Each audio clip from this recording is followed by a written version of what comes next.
jika kita tidak mampu bersaing dengan orang soleh untuk melakukan amal baik, mari kita bersaing dengan para pendosa untuk melakukan amal baik dan bertobat di hadapan Allah Subhanahu wa taala. Karena Allah lebih senang dengan seorang pendosa yang selalu gemar bertobat daripada hambanya yang soleh namun tidak pernah merasa salah. Allah wabarakatuh.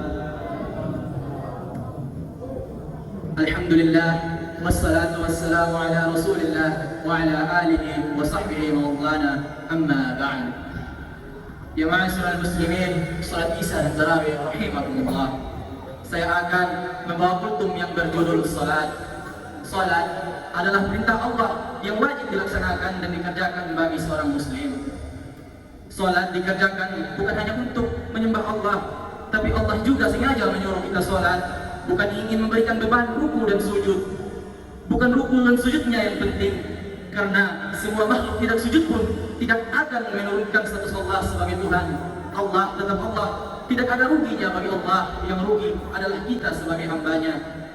Ternyata ketika kita disuruh sujud, disuruh ruku, itu yang ditunggu Allah. Kata Allah, punya masalah apa? Punya problem apa? Buka Quran surah kedua Al-Baqarah ayat 45 sampai 46. A'udzu billahi minasyaitonir rajim. Bismillahirrahmanirrahim. Wasta'inu bis-sabri was-salah. Kata Allah, wasta'inu, hai hambaku, jika kalian punya masalah dalam hidup, mintalah solusinya kepadaku. Apa yang harus dilakukan, kata Allah? Jika Anda beriman kepadaku, yakin kepadaku, maka wasta'inu, mintalah kepadaku. Caranya bagaimana? Yang pertama, bis-sabri, terima dulu masalah itu, jangan dikeluhkan, kata Allah. Karena mustahil Allah titipkan persoalan kalau bukan kita yang mampu mengatasinya. Kaidah Quran surah kedua ayat 286 yang berbunyi, Bismillahirrahmanirrahim. La yukallifullahu nafsan illa wus'aha. Perhatikan kaidahnya, kata Allah. Tidak mungkin memuji hambanya di luar batas kemampuannya. Maka jika kita diuji di rumah atau di mana saja, sebesar apapun ujian itu, kata Allah, memang karena kamu yang sanggup. Ujian itu berbanding lurus dengan kemampuan kita. Oleh karena itu, jika sekarang Anda sedang ada masalah, kata Allah, cuma kamu yang sanggup, yang lain tidak. Jadi usahakan di saat kita ada masalah, kita jangan seperti ada Noah yang mengatakan, ada apa denganku?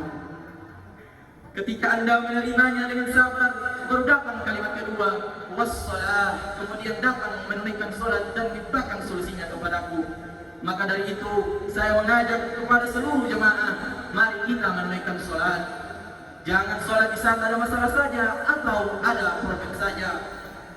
Sholat itu kalau dijalankan karena kewajiban, maka kadang ada saatnya berat kita menjalankannya.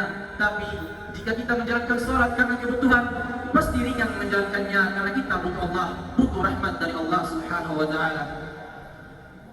Oleh karena itu, mari kita memperbaiki hidup kita, karena Allah berjanji jika kita memperbaiki sholat kita, maka Allah akan memperbaiki hidup kita. Jika kita berbicara soal rezeki kita sudah jelas, namun soal bicara soal surga, namun surga kita belum jelas.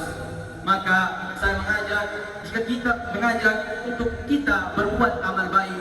Jika kita tidak mampu bersaing dengan orang soleh untuk melakukan amal baik, mari kita bersaing dengan para pendosa untuk melakukan amal baik dan bertobat di hadapan Allah Subhanahu wa taala. Karena Allah lebih senang dengan seorang pendosa yang selalu gemar bertobat daripada hambanya yang soleh namun tidak pernah merasa salah. Wabillahi taufiq wal hidayah. Wassalamualaikum warahmatullahi wabarakatuh.